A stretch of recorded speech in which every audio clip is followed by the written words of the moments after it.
مشاهدينا الكرام، أهلا وسهلا بكم في برنامج رؤساء العراق. برنامجنا اليوم يتحدث عن ما جرى في محافظة ديالى من مظالم من قبل ما يسوون نفسهم بالقاعدة، وما جرى من انه محافظة ديالى اعطت شهداء هواية.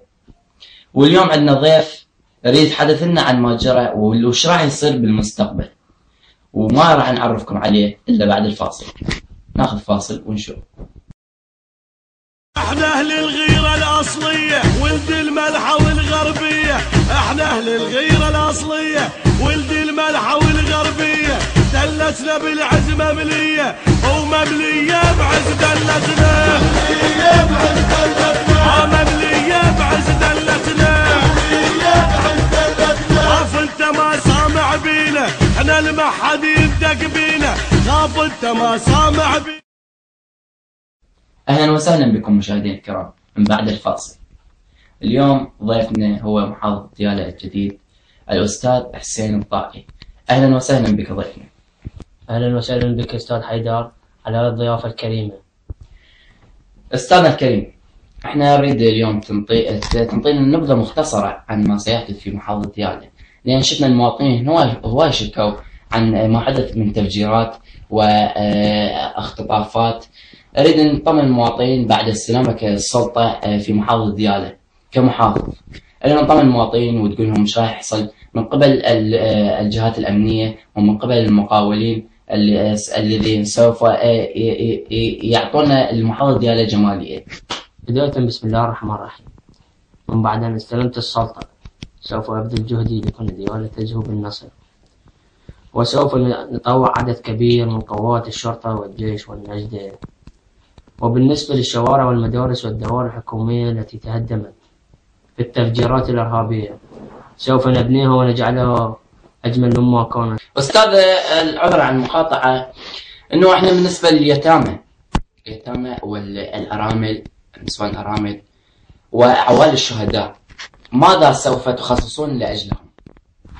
وسوف نخصص لهم رواتب شهرية وأراضي سكنية، وسوف نعوض جميع البيوت التي تهدمت بعد التفجيرات الإرهابية. شكرا لك أستاذ حسين الطائي محافظ ديالى لحضورك في برنامجنا رؤساء العراق. مشاهدينا الكرام، سوف نرى آراء المواطنين وشكواتهم في محافظة ديالى. لنرى ماذا الشاهد. مشاهدينا الكرام، اليوم عندنا جولة بخصوص ما جرى في العراق وما جرت من مظالم وتفجيرات في الشعب العراقي. أريد ناخذ رأي بعض المواطنين ونريد نشوف انهم راضين على هذا الشيء اللي جرى في العراق والمظالم اللي جرت في العراق. أريد نشوف رأي المواطن. السلام عليكم. الاسم كريم. عاشق سامي. انطينا رأيك ما جرى في العراق والمظالم والتفجيرات من قبل الاحتلال الأمريكي. والله العراق دمر، كان بدأت الشوارع رقم واحد يقتل السنة والشيعة. يعني الشيعة قامت تقتل بالسنة والسنة قامت تقتل بالشيعة. طبوا الأمريكان. نعم. النواب الأمريكان جو فوق ما يصفوها، النواب جو عزقوها بين السنة والشيعة. نعم. كان رئيس الوزراء شاغل فيها. أول شيء صف العراق، أهم شيء نريد بس تصفى القلوب بيناتنا، ونريد نرجع أخوان، ما تفرقة بيناتنا. إن شاء الله ما تفرقة لحد ما. أريد تنطينا رأيك عن ما جرى في العراق من الاحتلال الأمريكي وما جرت من تفجيرات ومظالم للشعب العراقي. أولا بسم الله الرحمن الرحيم. العراق مظلوم والله،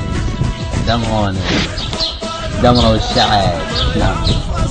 العراق كان تطوير امريكي. نعم. الامريكي ينطي ورقه يقتل اخوه المسلم. نعم.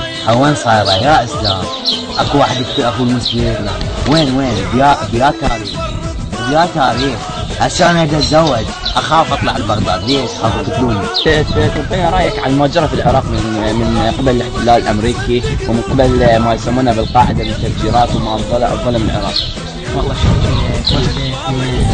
صحيح.